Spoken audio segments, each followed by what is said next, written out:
Muhammad. Tafadhol Ustadz. Ya, syukran wa jazakallahu khair. Bismillah.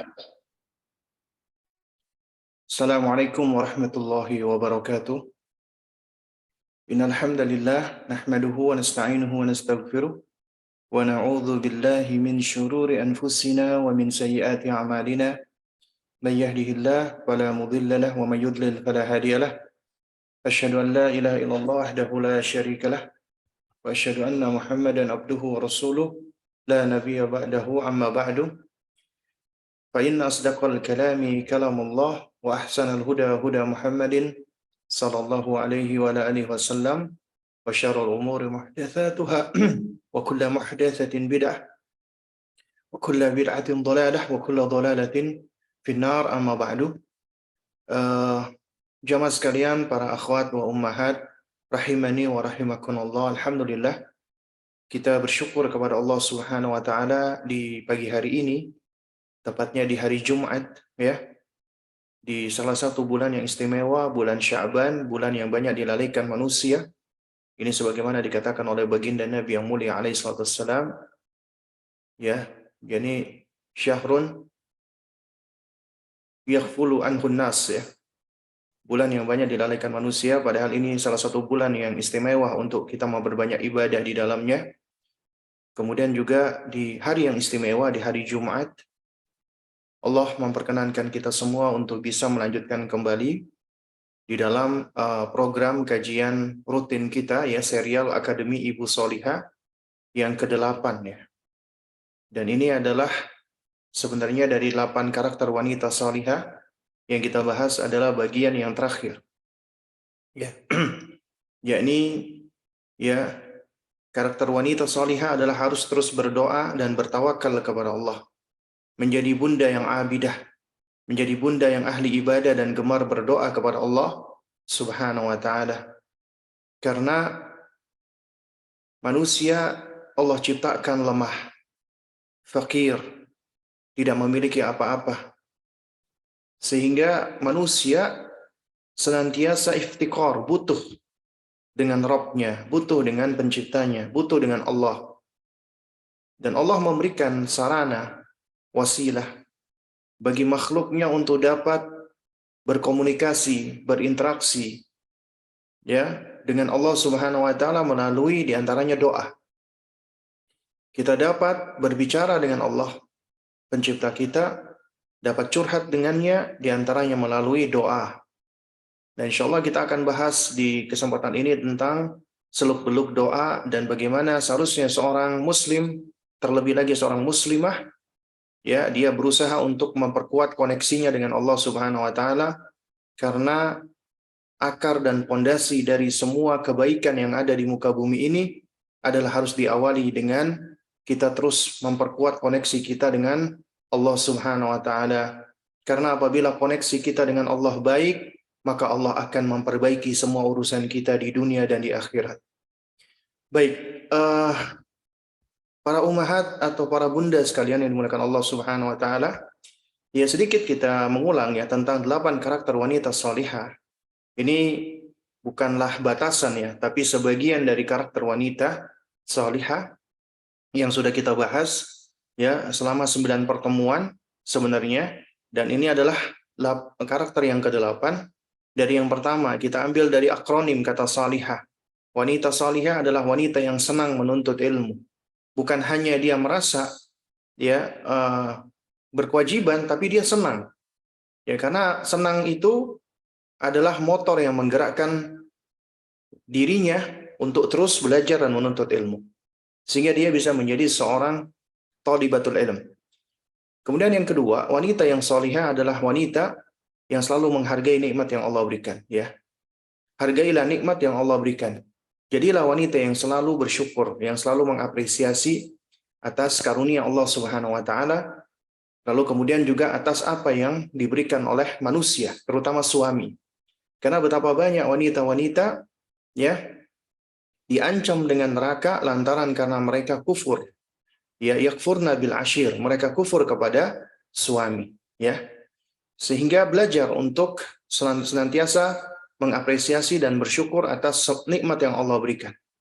Kemudian yang ketiga adalah amalkan ilmu yang diperoleh, menjadi wanita-wanita yang amilah, wanita-wanita yang mau mempraktekkan apa yang dia pelajari, sehingga dia bisa menjadi teladan, menjadi ibu teladan, bunda teladan, ya, yang dapat dicontoh oleh keluarganya, terutama anak-anaknya. Kemudian yang keempat, lemah lembutlah. Jadilah wanita yang rafiqah, wanita yang halimah, wanita yang santun, wanita yang halus perangainya, wanita yang lemah lembut. Allah menciptakan wanita itu asalnya lemah lembut. Jadi kodratnya wanita secara asal maksud saya, tabiat wanita secara asal adalah dengan kelemah lembutan. Bahkan secara physically Allah juga menciptakan wanita itu lembut. Ya, mulai dari postur tubuhnya, kulitnya dan seterusnya. Itu lembut, beda dengan kaum laki-laki. Karena memang Allah jadikan wanita itu secara asal memiliki sifat yang lemah lembut. Karena itu, ya, wanita hendaknya berusaha untuk bertabiat dengan tabiat bawaannya, berlemah lembut. Ya. Jadi kalau ada wanita yang kasar, yang kaku, yang bengis, maka sejatinya dia keluar dari sifat asalnya. Karenanya berlemah lembutlah. Kemudian yang kelima adalah inner beauty atau indahnya hati. Ya. Jadi wanita Allah jadikan itu indah, jamilah. Allah ciptakan wanita baik secara zahirnya itu indah. Tapi kecantikan zahir, kecantikan fisik bukan segalanya. Karena yang paling utama dari kecantikan itu adalah kecantikan hati. Ya, kecantikan batin. Dan itulah yang lebih melanggengkan.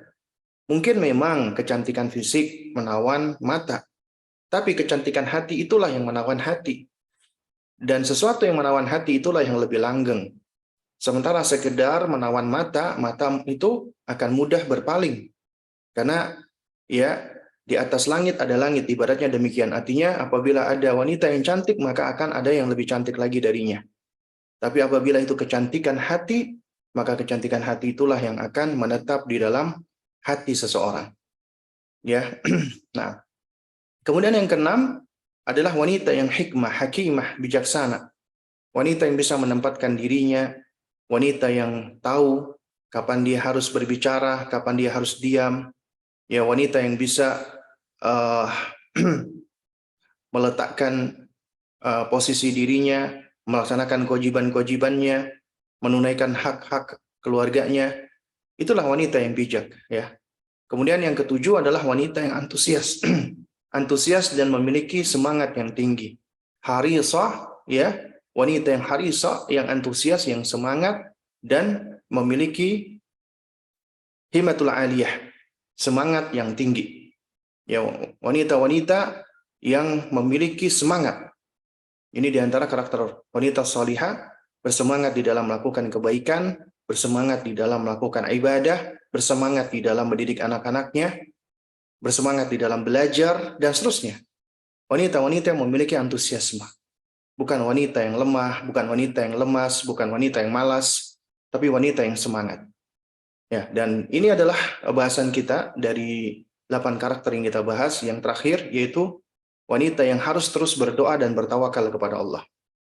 Karena ya dari semua yang kita lakukan, ikhtiar kita, maka di antara ikhtiar yang harus kita lakukan dan nggak boleh kita tinggalkan adalah berdoa kepada Allah. Karena berdoa kepada Allah itulah sejatinya bentuk kita membangun koneksi kita dengan Allah Subhanahu wa ta'ala, mempertahankan attachment kita dengan Allahu Azza wa Jalla, ya.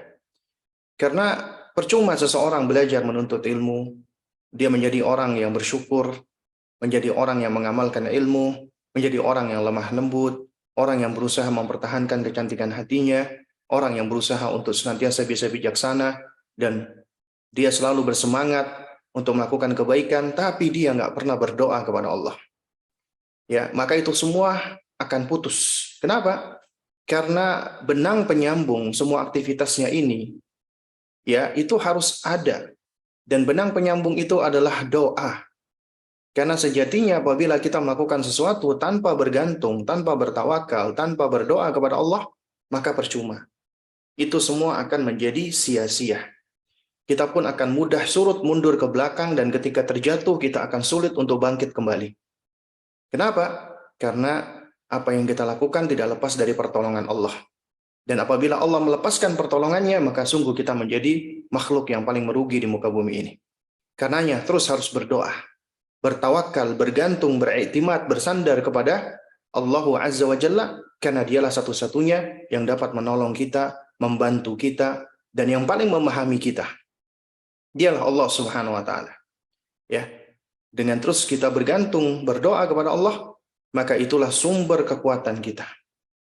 Karena sejatinya letak kekuatan hamba itu bukan sekedar pada letak sejauh mana dia beramal dan berikhtiar, tapi juga sejauh mana dia senantiasa menggantungkan dirinya dan berdoa kepada Allah Subhanahu wa taala. Baik. Jamaah sekalian, para akhwat dan ummahat rahimani wa rahimakumullah. Ya. Suatu hal yang penting bagi kita untuk memahami tentang karakteristik wanita-wanita yang senang beribadah dan berdoa, maka kita perlu memahami dulu nih, apa itu doa? Ya. Tahrirul mustalah dulu, agar kita memiliki konsepsi yang sama ketika kita bicara tentang doa. Ya. Karena ini bahasa yang udah masuk di dalam bahasa kita, bahasa Indonesia. Tapi tentunya doa berasal dari bahasa Arab, doa, yang mana kita perlu untuk lebih mendalami dan memahami maknanya. Secara etimologi, secara bahasa, ya, bahwasanya doa itu bentuk masdar, ya, bentuk infinitif, ya, dari kata da'a yad'u, ya, artinya menyeru, memanggil atau meminta. Atau sebagian ulama mengatakan, ya, doa artinya adalah sautul munadi, suara orang yang menyeru, suara orang yang memanggil. Jadi suaranya itulah doa. Ya. Nah, makanya dikatakan masdar. Doa berarti itu artinya adalah panggilan, seruan. Ya. Itulah doa, ya. Adapun secara terminologi, secara istilah, para ulama memiliki beberapa definisi. Di antaranya ma yud'a bihi Allah, ya, ma yud'a bihi Allah minal qaul. Yaitu perkataan yang digunakan untuk memohon kepada Allah. Untuk meminta kepada Allah. Jadi apabila seseorang berkata-kata dan perkataan itu mengandung permohonan, permintaan, seruan, panggilan, maka itulah doa. Atau yang dimaksud dengan doa adalah ar-raghbatu ilallah ta'ala, mengharap kepada Allah Subhanahu wa taala. Karena doa itu harus disertai dengan harapan. Ya. Seseorang ketika mengangankan, menginginkan sesuatu, maka dia biasanya akan mewujudkan dengan permohonan, dengan lisan yang meminta agar apa yang dia angankan, yang dia harapkan itu terpenuhi. Itulah doa. Ya, dan yang lebih lengkap lagi adalah, ya, makna doa adalah su'alul abdi rabbahu wa talabu minhu wa hiya ibadatun min afdhalil ibadat allati yuhibbuha Allahu khalisatan lahu wa la yajuzu an yasrifaha al-abdu ila ghairi. Ya. Yaitu permintaan dan permohonan hamba kepada Rabb-nya, itulah doa. Dan doa ini termasuk ibadah. Ibadah terbaik yang Allah cintai jika dikerjakan ikhlas untuknya. Ikhlas karenanya. Karena apabila tidak ikhlas, maka itu syirik. Ya, seseorang meminta kepada selain Allah itu sia-sia, bahkan berdosa dan syirik. Ya. Dan makanya dikatakan tidak boleh dipalingkan, ya, kecuali hanya kepada Allah. Jadi hamba nggak boleh memalingkan doa tersebut kecuali hanya kepada Allah. Karena siapa yang memalingkan doa kepada selain Allah, maka dia jatuh kepada syirik, syirkun akbar, syirik besar. Dan yang perlu kita pahami bersama, teman-teman sekalian dimuliakan Allah Subhanahu wa taala, doa itu adalah ibadah. Ya, doa adalah ibadah. Karena yang tidak boleh dilakukan kecuali harus ikhlas kepada Allah dan harus berangkat di atas dasar ilmu, meneladani, mencontoh Rasulullah Sallallahu Alaihi Wasallam. Karena syarat diterimanya ibadah dua. Apa itu? Ikhlas. Yang kedua, mutaba'ah. Ya. Dan doa sendiri adalah ibadah. Coba kita perhatikan surat Ghafir ayat ke-60. Ya, Allah Subhanahu wa taala berfirman, wa qala, Ya, wa qala rabbukum. Ya, Rabbmu berfirman. Allah berfirman, "Ud'uni." Berdoalah kepadaku, mintalah kepadaku. Ini perintah Allah. Minta kepadaku. Ya. Kemudian apa janji Allah? Astajib lakum. Maka akan kuperkenankan, aku akan ijabahi permintaanmu. Ini janji Allah. Dan Allah nggak mungkin menyelisih janjinya. Nggak mungkin.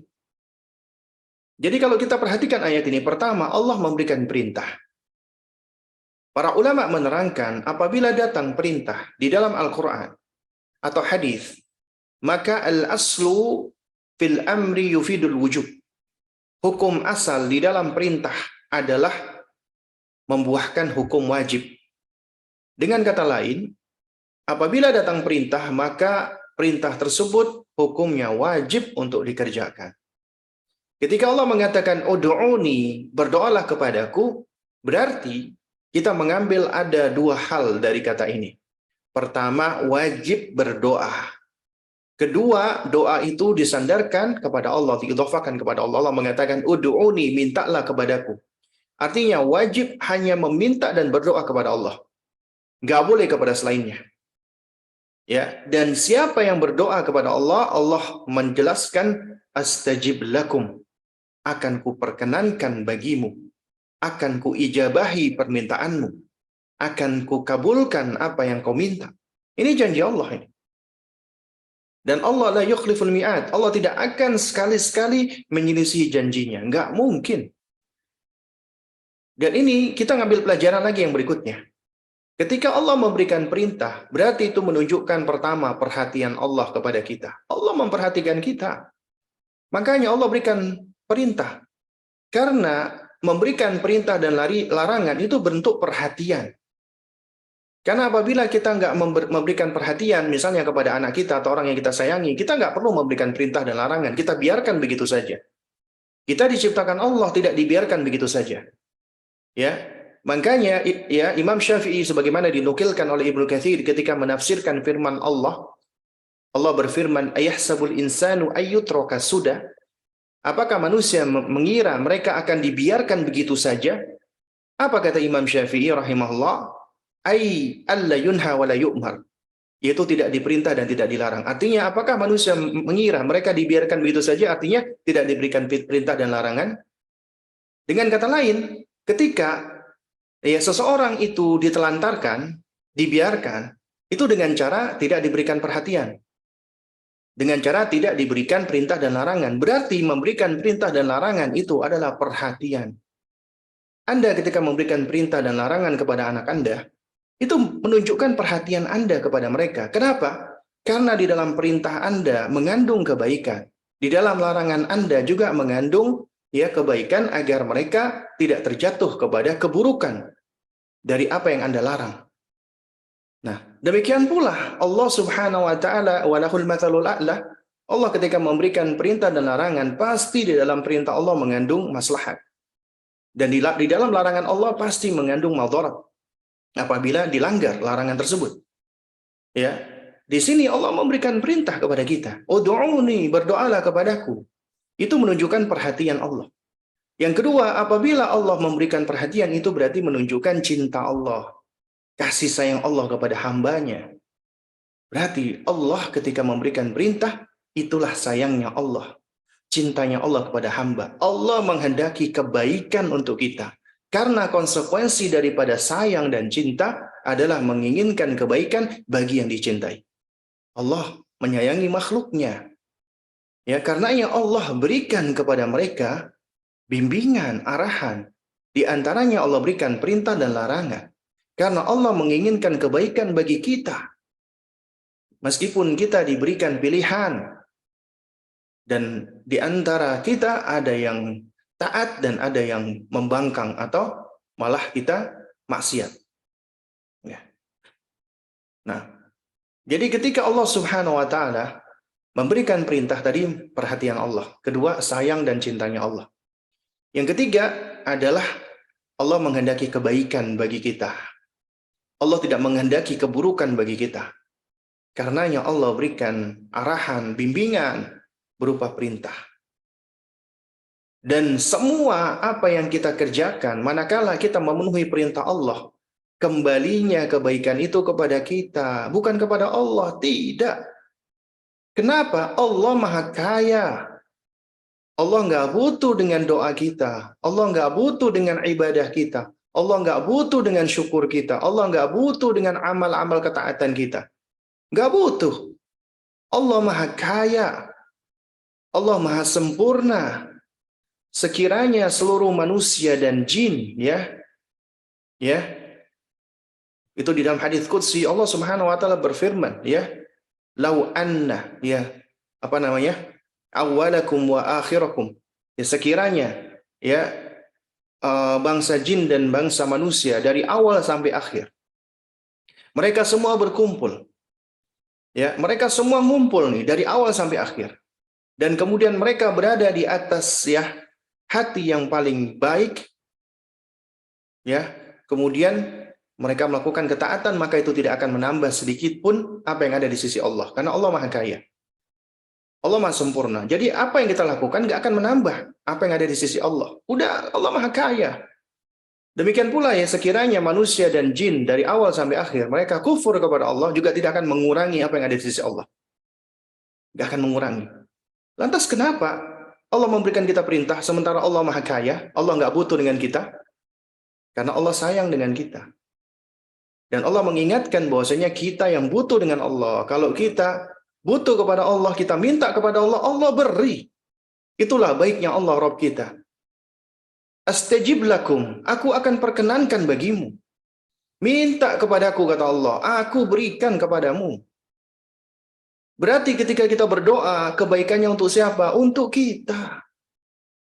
Allah nggak butuh dengan doa kita, tapi kita butuh berdoa kepada Allah. Itu harus kita camkan. Itu harus kita tanamkan di dalam diri kita. Kemudian kita ajarkan kepada anak-anak kita. Bahwasanya kita yang butuh untuk berdoa kepada Allah. Kita yang butuh untuk beramal kepada Allah. Kita yang butuh untuk beribadah kepada Allah. Sementara Allah nggak butuh dengan amal kita, ibadah kita, doa kita, syukur kita, nggak butuh. Tapi kita yang butuh. Ya. Nah, jadi jamaah sekalian yang dimuliakan Allah Subhanahu wa ta'ala, ya. Sebentar ya, ini ada yang putus nih. Nah, jadi kita yang sebenarnya butuh untuk apa? Untuk berdoa dan beribadah kepada Allah Subhanahu wa ta'ala. Dan manakala kita berdoa kepada Allah, Allah akan perkenankan, dan itu kebaikan untuk kita. Kemudian Allah katakan nih, siapa-siapa yang nggak mau berdoa, coba Anda perhatikan di dalam ayat ini. Innal ladzina yastakbiruna an ibadati.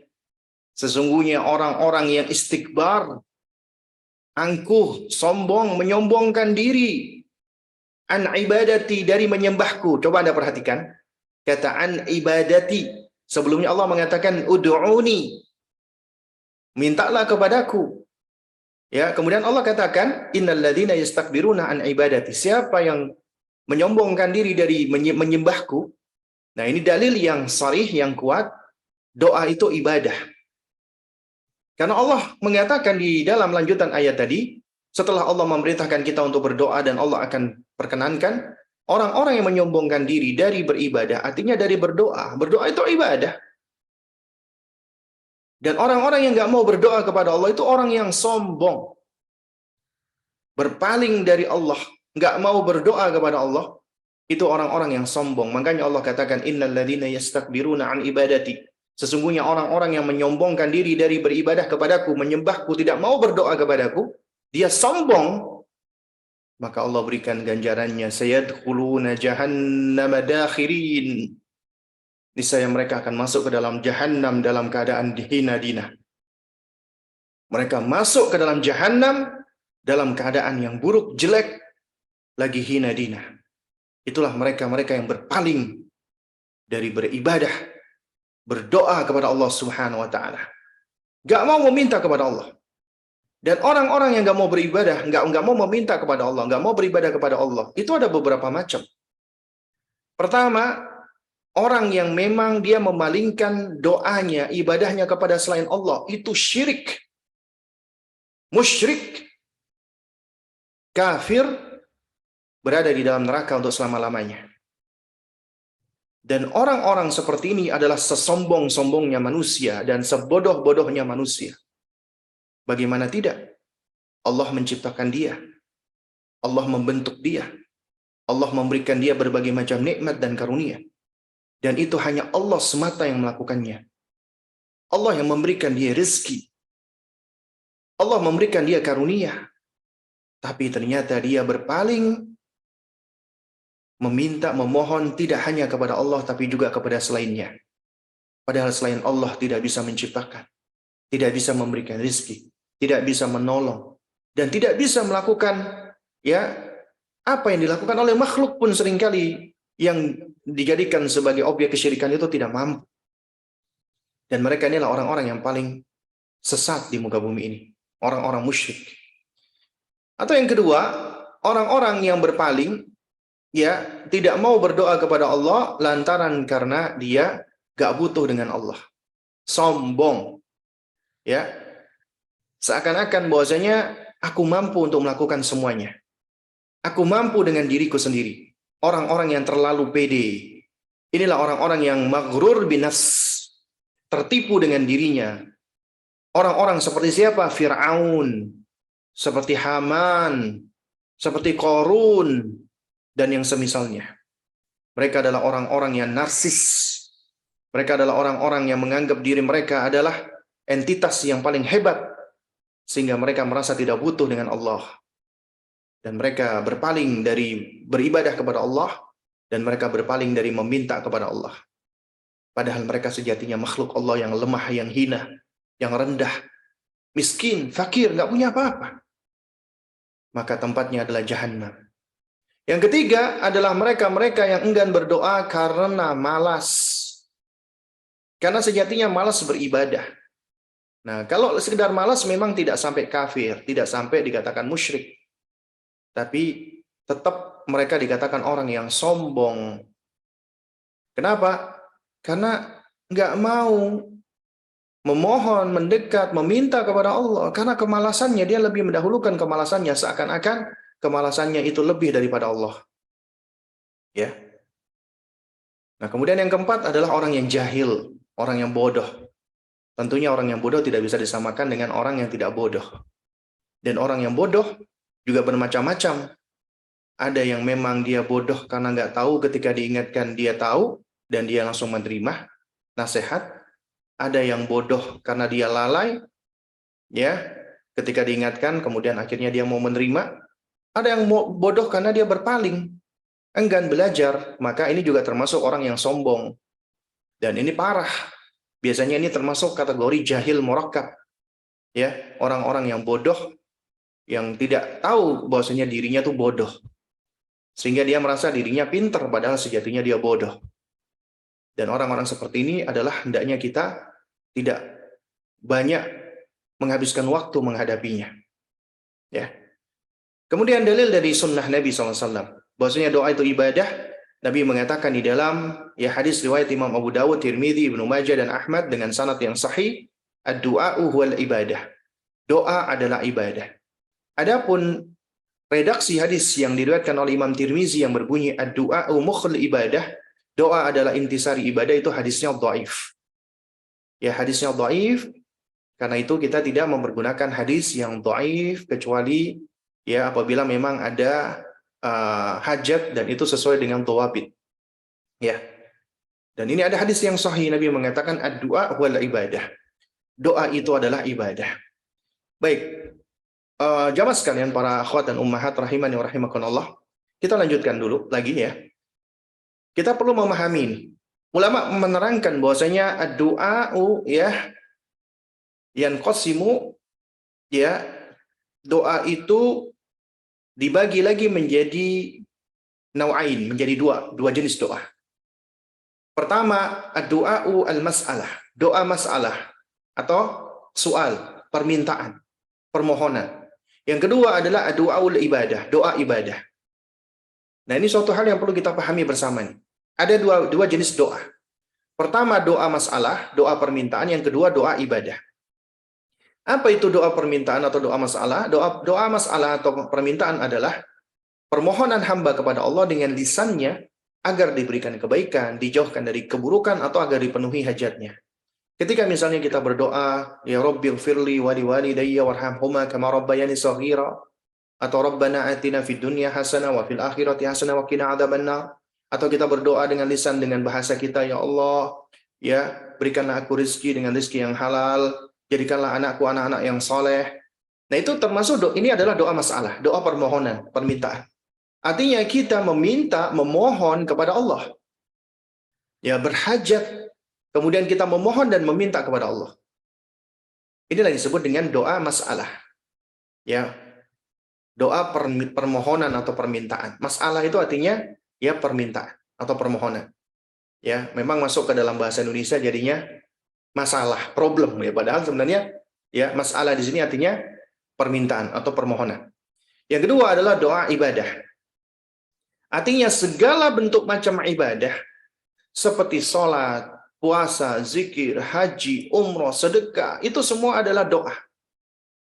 Ya, ini perlu kita pahami bersama ya. Jadi semua bentuk ibadah seperti sholat, zikir, puasa, haji, umroh, ya, sedekah, zakat, infak, dan yang lainnya itu semua adalah doa. Kenapa? Karena semua bentuk ibadah ini dikerjakan untuk mendapatkan ridha Allah, cinta Allah, pahala Allah, ganjaran Allah, surga Allah. Ada roja, harapan, keinginan, permohonan di situ. Maka inilah dikatakan dengan doa ibadah. Jadi ketika Anda sedang haji, ketika Anda sedang umrah, ketika Anda sedang sholat, ketika Anda sedang berpuasa, Anda sejatinya juga sedang berdoa. Itulah yang disebut dengan doa ibadah. Ya, bisa dipahami ya. Nah, lalu kemudian ketika kata doa digunakan di dalam Al-Quran, maka itu menunjukkan dua jenis doa tadi. Doa masalah dan doa ibadah. Ya, ketika disebutkan di dalam Al-Quran. Contoh misalnya, surat Al-Qasas ayat 88, Allah berfirman, وَلَا تَدْعُوا مَعَ اللَّهِ إِلَهًا آخَرَ. Janganlah kamu menyeru, janganlah kamu berdoa, janganlah kamu beribadah, ya, di samping Allah Subhanahu wa taala. Ya, sesembahan apapun yang selainnya. Jadi kata wala tad'u ma'allah, janganlah kalian, tad'u di sini artinya ya mencakup beribadah dan berdoa. Janganlah kamu beribadah dan janganlah kamu berdoa kepada Allah dan juga selain Allah. Adanya sesembahan-sesembahan lain selain Allah di samping Allah. Atau surat Al-Mu'minun ayat 117. Wa may yad'u ma'allahi ilahan akhar la burhana lahu bihi fa innama hisabuhu 'inda rabbih innahu la yuflihul kafirun. Siapa yang menyeru, siapa yang berdoa, siapa yang menyembah ya di samping Allah sesembahan-sesembahan yang lain, maka tidak ada satu dalil pun, keterangan pun baginya tentang hal itu, maka sesungguhnya hisabnya di sisi Allah. Dan sesungguhnya orang-orang kafir itu tidak akan beruntung. Nih. Jadi kata wa may yad'u ma'allah, yad'u di sini artinya menyeru dan beribadah. Atau contoh yang lain yang ketiga, surat Al-Jin ayat 18. Allah berfirman, wa annal masajida lillahi fala tad'u ma'allahi ahada. Dan sesungguhnya masjid-masjid itu lillah, milik Allah, kepunyaan Allah. Karena itu fala tad'u ma'allahi ahada. Janganlah kamu berdoa atau menyeru atau menyembah ya sesuatu apapun di dalamnya di samping menyembah Allah, selain menyembah Allah. Berarti ini menunjukkan apa? Menunjukkan bahwasanya makna doa di sini dua hal ini. Baik itu berdoa, masalah, permohonan, permintaan, atau doa ibadah. Ya, karena kesemuanya nggak boleh dipalingkan kepada selain Allah.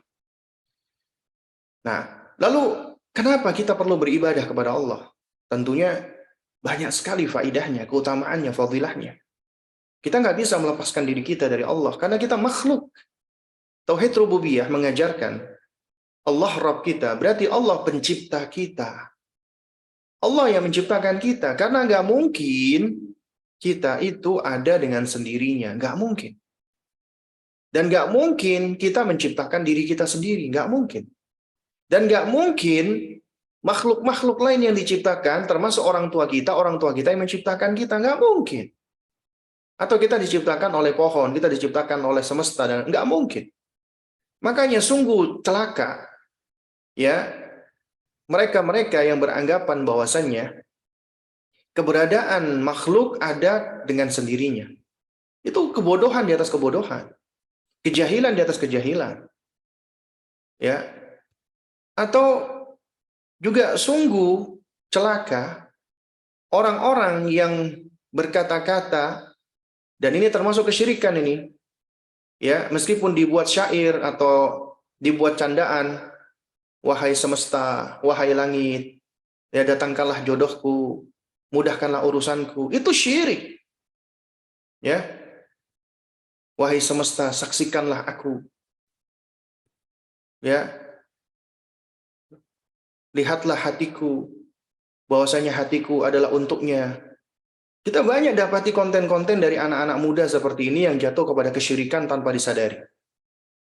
Menyeru-nyeru kepada semesta, menyeru-nyeru kepada langit, menyeru-nyeru kepada bumi, menyeru-nyeru kepada, ya, yang lainnya dari selain Allah Subhanahu wa taala. Itu semua bentuk kesyirikan. Ya. Dan ini berbahaya. Dan inilah potret fakta yang ada di hadapan kita berkaitan dengan anak-anak muda di zaman now. Karena mereka jauh dari pendidikan agama. Apabila mereka jauh dari pendidikan agama, lantas apa yang diharapkan kebaikan dari mereka? Baik itu untuk orang tua ataupun untuk negara. Dan Allah akan meminta pertanggungjawaban masing-masing orang tua atas apa yang telah mereka kerjakan di dalam menghadapi anak-anaknya. Sehingga bagaimana anak-anaknya bisa begitu jauh dari agamanya. Sehingga mereka jahil, nggak ngerti tentang akidah yang sahihah. Sungguh ini suatu hal yang sangat celaka. Dan ini sungguh suatu hal yang sangat ironi dan menyedihkan, ya, yang seharusnya membuat kita semua harus sadar dan paham. Baik, ketika kita bicara tentang doa, begitu banyak keutamaannya. Pertama, doa itu adalah ibadah sebagaimana sudah kita ketahui.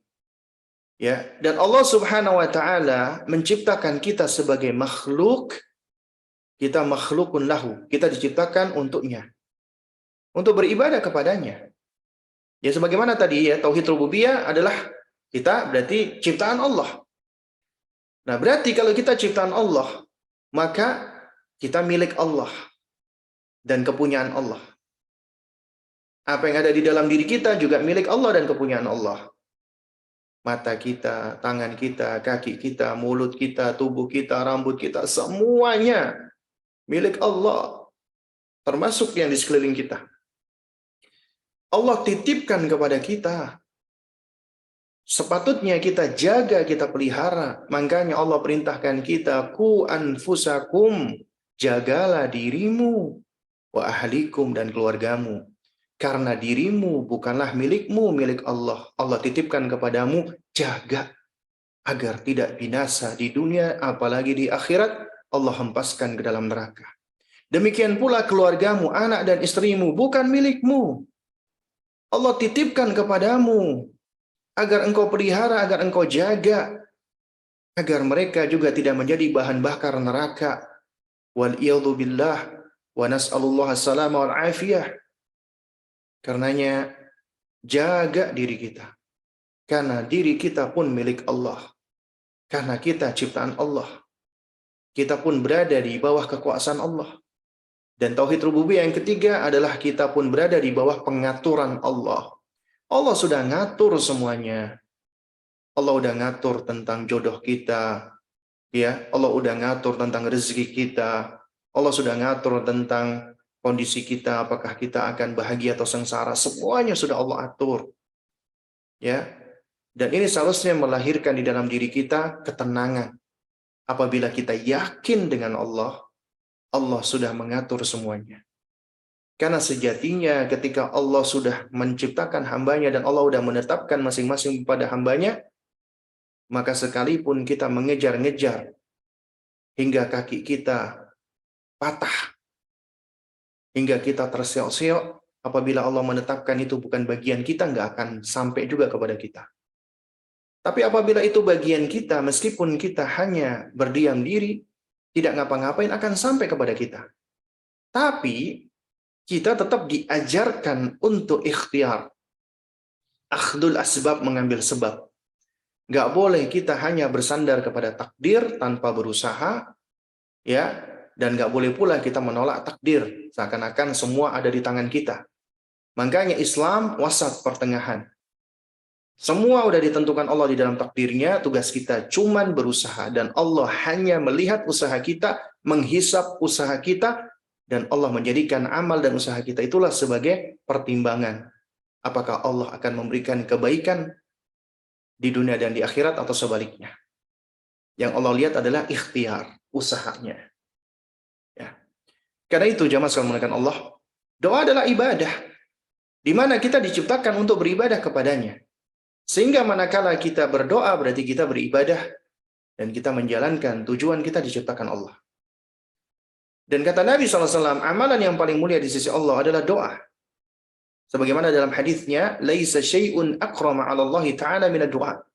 Tidak ada sesuatu yang paling mulia di sisi Allah daripada doa. Dan doa adalah termasuk karakternya orang-orang yang bertakwa. Karena Allah mengatakan inna akramakum indallahi atqakum. Sesungguhnya yang paling mulia di sisi Allah adalah mereka yang paling bertakwa. Dan orang-orang yang paling bertakwa, mereka adalah orang-orang yang paling getol beribadah dan ibadahnya benar. Dan mereka adalah orang yang paling memiliki attachment yang kuat dengan Allah. Koneksi yang kuat dengan Allah. Dan koneksi yang kuat itu adalah diantaranya termanifestasikan di dalam doa. Karenanya tidak ada sesuatu yang paling mulia di sisi Allah melebihi daripada doa. Kemudian juga doa dapat menghindarkan kemurkaan Allah Subhanahu wa taala. Siapa yang tidak takut dengan murkanya Allah? Siapa yang tidak takut dengan kemarahan Allah? Ya, seorang mukmin harus takut apabila Allah yang dia cintai, yang dia agungkan, murka dan marah kepadanya. Takut akan kemurkaan Allah itu bagian dari ibadah. Dan itu adalah ketakutan yang mulia, ketakutan yang benar. Takut kepada Allah. Ya. Dan orang-orang yang takut kepada Allah, dia berusaha untuk menghindarkan dirinya dari kemurkaan Allah. Dan berusaha mencari tahu apa yang menyebabkan Allah murka agar dia dapat menghindarkan diri dari kemurkaan Allah. Dan itu membutuhkan ilmu. Ternyata Allah murka kepada mereka-mereka yang menyekutukannya. Ternyata Allah murka kepada mereka-mereka yang berkata-kata tentangnya tanpa ilmu. Ternyata Allah murka kepada mereka-mereka yang tidak menaati perintahnya. Dan masih banyak lagi penyebab-penyebab kemurkaan Allah. Dan orang-orang mukmin ini mereka mempelajari apa yang dapat menyebabkan Allah murka agar mereka terhindar darinya. Tidak mendapatkan kemurkaan Allah. Dan mereka takut dengan kemurkaan Allah. Ya. Dan diantaranya Nabi mengatakan, ya, man lam yas'alillaha ghadaballahu alaihi. Siapa yang enggak mau berdoa meminta kepada Allah, Allah akan murka kepadanya. Kenapa? Karena dia sombong. Kita itu lemah, fakir, miskin, enggak punya apa-apa. Apa yang kita sombongkan? Sementara Allah pemilik segalanya. Kenapa kita enggak mau bermunajat meminta kepada Allah? Orang yang enggak mau berdoa kepada Allah, marah Allah kepadanya. Kenapa Allah marah? Karena manusia itu telah berbuat zalim. Apa itu zalim? Wad'u syai' fi ghairi mahallihi, meletakkan sesuatu tidak pada tempatnya. Allah Maha Pencipta dan Maha Pemilik segalanya, malah dia tidak mau meminta kepada Allah. Atau malah ada yang memalingkan permintaan kepada selain Allah. Allah murka kepadanya. Dan doa juga mampu menolak takdir yang buruk. Sebagaimana kata Nabi SAW, la yaruddul qadha'a illa doa. Tidak ada yang mampu untuk menolak takdir kecuali doa. Para ulama di sini menerangkan bahwasanya, ya, yang dimaksud dengan qadha, takdir di sini adalah, ya, takdir yang memang sudah berada di dalam ketentuan Allah. Karena takdir Allah itu ada beberapa macam. Pertama, yang Allah tentukan yaumian, harian. Ya, di waktu pagi dan di waktu petang. Yang kedua, ya, Jum'atan atau usbu'iyan, pekanan, yaitu setiap hari Senin dan Kamis. Yang ketiga adalah bulanan, yang keempat tahunan, ya. Nah, jadi menurut para ulama seperti apa disebutkan oleh Syekh Abdurrahman bin Nasir As-Sa'di rahimahullah, doa mampu menolak takdir buruk bukan artinya takdir yang sudah Allah catat di dalam Lauhil Mahfuz itu berubah-ubah, tidak. Karena Allah yang lebih tahu tentang takdir hamba. Dan Allah yang Maha menentukan. Artinya, ketika seseorang itu dia berdoa, maka Allah Subhanahu wa taala pun juga telah menentukan hamba tersebut berdoa kepadanya. Dan Allah menentukan kebaikan baginya, ya. Sehingga maksudnya adalah, ya, dengan doa maka seorang hamba dia bisa, ya, meminta dan memohon kepada Allah agar dijauhkan dari keburukan-keburukan. Sekiranya keburukan itu pun menimpanya, maka dia tetap berdoa kepada Allah, ya. Dan kemudian dia tetap bermuhasabah, berintrospeksi. Karena dia meyakini wa ma asabaka min sayyi'atin fa min nafsika. Dia juga meyakini wa ma asabakum min musibatin fa bima kasabat aydikum. Bahwasanya ujian yang menimpa, keburukan yang menimpa seseorang itu karena ulah tangan sendiri, ya. Nah, jadi ini untuk membangun roja, harapan agar terus berdoa. Kenapa? Karena doa itu mampu untuk menolak ketentuan-ketentuan Allah yang buruk. Ya.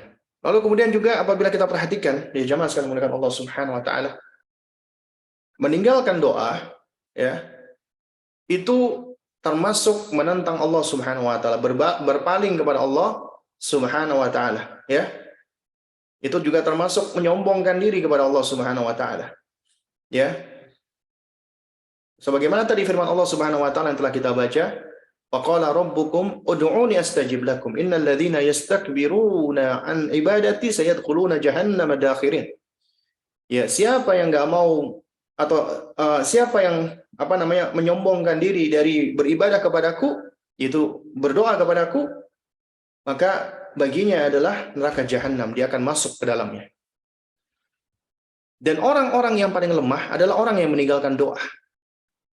Sebagaimana kata Nabi SAW, a'jazun nasi man ajaza 'anid du'a. Orang yang paling lemah adalah orang yang meninggalkan doa. Ya. Kenapa dia meninggalkan doa? Bisa jadi karena dia malas. Bisa jadi karena dia berburuk sangka kepada Allah, dan itu tentunya buruk. Dan bisa jadi karena dia hilang keyakinannya kepada Allah, dan ini jauh lebih buruk lagi. Ya. Atau bisa jadi karena dia tergesa-gesa dan dia terlalu menuntut Allah. Ketergesa-gesaannya menyebabkan Allah tidak memenuhi panggilannya, permohonannya. Ya, akhirnya dia pun meninggalkan doa. Itulah orang yang paling lemah. Padahal sejatinya Allah Subhanahu wa taala ketika menguji seseorang, itu bukan hanya mengukur kekuatan hamba, tapi juga mengukur sejauh mana hamba itu berdoa kepada Allah Subhanahu wa taala, memohon pertolongan kepada Allah. Karena semakin seseorang itu dia mendapatkan ujian, maka semakin dia mendekat, memohon, meminta pertolongan dan berdoa kepada Allah. Itu yang benar. Ya. Bukan malah dia merasa dirinya kuat, lalu dia berpaling meminta kepada Allah, maka itulah orang yang sombong. Dan doa menunjukkan kefakiran diri, pengakuan atas kelemahan diri kita kepada Allah. Kita butuh kepada Allah. Ya, nahnu fuqara. Kita ini semua adalah orang-orang fakir, butuh kepada Allah. Dan apabila kita meminta kepada Allah, Allah berikan, Allah penuhi. Makanya doa dapat mendatangkan kebaikan dan menjauhkan bencana. Doa adalah ibadahnya hamba-hamba terpilih. Ibadahnya para nabi, para rasul, dan orang-orang saleh, nanti akan kita sebutkan. Dan doa bermanfaat untuk diri sendiri dan orang lain. Ketika kita berdoa meminta untuk diri sendiri, bermanfaat untuk kita. Ketika kita meminta untuk orang lain, bermanfaat untuk orang lain. Apalagi doanya anak-anak kepada orang tuanya. Maka Allah Subhanahu wa taala jadikan doa tersebut bermanfaat. Siapa orang-orang yang mustajabah doanya? Ya. Nah, ini perlu kita ketahui. Ada orang-orang yang Allah ijabahi doanya. Allah lebih ijabahi doanya dibandingkan yang lainnya. Di antaranya doa seorang muslim kepada saudaranya tanpa diketahui oleh saudaranya tadi. Dalilnya hadis Nabi sallallahu alaihi wasallam. Nabi mengatakan, "Ma min 'abdin muslimin yad'u li akhihi bi dhahril ghaibi illa qala al-malakul mukil ya bihi amin walaka bimithlin. Amin walaka bimithlin." Tidaklah dari hamba muslim Dia mendoakan bagi saudaranya, ya, bi dhahril ghaibi, yaitu di belakangnya, tanpa diketahui oleh saudaranya tadi, melainkan ketika dia berdoa, malaikat, ya, akan mengaminkan doanya, mengatakan amin walaka bimithli. Karenanya ketika Anda mendoakan, misalnya ada teman nih, Anda doakan dia, ya, semoga Allah memberikan kamu hidayah, semoga Allah memberikan kamu rizki, semoga Allah memberikan kamu kebaikan, semoga Allah melanggengkan hubunganmu dengan pasanganmu. Itu baik. Insya Allah Allah kabulkan. Tapi ketika Anda berdoa, mendoakan saudara Anda tanpa dia ketahui nih, dia nggak tahu nih, ya, dia lagi di mana, lagi tidur misalnya, Anda bangun malam-malam, Anda berdoa, ya Allah, ampunilah dosa sahabatku ya Allah, berikanlah hidayah untuknya ya Allah, sayangilah dirinya ya Allah. Maka sejatinya ketika Anda mendoakan beribu-ribu kebaikan untuk saudara Anda, maka juga kebaikan itu kembali kepada Anda. Kenapa? Karena ketika Anda mengatakan, ya Allah, lapangkanlah rezeki saudaraku, malaikat datang mengaminkan doa Anda. Kata malaikat, amin walaka bimithlin. Amin, dan juga demikian untukmu. Dan aminnya malaikat itu mustajabah. Subhanallah. Ketika Anda mendoakan saudara Anda, diaminkan oleh malaikat, kemudian malaikat mengatakan, walaka bimithlin, dan juga untukmu demikian. Lantas bagaimana jika yang Anda doakan adalah orang-orang yang dekat kekerabatannya dengan Anda? Orang tua Anda, suami Anda, anak Anda berdoa meminta kepada Allah. Ya Allah, berikanlah hidayah untuk suamiku, ya Allah. Jadikanlah dia suami yang saleh, yang bisa mengimami diriku. Allah akan kabulkan doa Anda, insya Allah. Dan malaikat akan mengaminkan doa Anda. Walaka bimithlin. Karena itu jangan pelit kita mendoakan saudara kita. Kebaikannya akan kembali kepada kita. Mustajabah. Karena itu wahai para ummahat, ketika Anda dalam kondisi sulit, Anda dalam kondisi bingung menghadapi suami, maka berkhalwatlah kepada Allah. Berme time-lah dengannya. Bangun di sepertiga malam terakhir. Ketika kebanyakan manusia mereka sedang tidur, mereka lalai dari Allah. Dan di waktu itu, ya, Anda langitkan permintaan Anda. Anda mohon kepada Allah dengan kesungguhan hati agar Allah menjadikan suami Anda suami yang saleh, yang bisa menjadi imam bagi Anda. Maka Allah nggak akan sia-siakan doa Anda. Malaikat pun juga akan mengaminkan doa Anda. Karena Anda mendoakan bukan hanya saudara Anda, tapi suami Anda, mitra hidup Anda yang diharapkan Anda bersama dengannya di dunia dan di akhirat hingga sesurga. Inilah kekuatan Anda. Karena kekuatan seorang mukmin itu diantaranya ada pada doanya. Makanya Nabi mengatakan ad-du'a'u ya silahul mukmin. Doa itu adalah senjatanya orang-orang beriman. Doakan saudara-saudaramu, suamimu, orang tuamu, anakmu, doakan. Maka malaikat akan datang mengaminkan doa Anda. Amin walaka bimithlin. Ini Nabi yang mengatakan, alaihi salatu wassalam. Ya. Tanpa diketahui oleh saudara Anda. Juga di antara bentuk taubat kita, ini kata Syekh Utsaimin rahimahullah. Taubat yang berkaitan dengan haknya saudara muslim kita. Nggak bisa kita cuman bertobat meminta maaf kepada Allah. Kita harus istihlal. Meminta penghalalan dari saudara kita. Misalnya kita pernah ngambil hartanya. Kita kembalikan. Ya, kita pernah merampas sesuatu darinya. Harus kita kembalikan. Atau dia menghalalkannya. Ya. Tapi ketika kita menghibai teman kita pernah jatuh kepada dosa, kita pernah ngomongin dia, kita pernah ghibah. Syekh Utsaimin menerangkan, Apabila ghibah Anda diketahui oleh teman yang Anda ghibahi tersebut, maka Anda wajib meminta maaf kepadanya. Meminta penghalalan kepadanya. Meskipun dia tidak memaafkan Anda, yang penting Anda sudah menunaikan kewajiban Anda. Asalkan Anda benar-benar bertaubat dan meminta maaf dengan tulus. Tidak menjadi tanggung jawab kita, dia memaafkan kita atau tidak.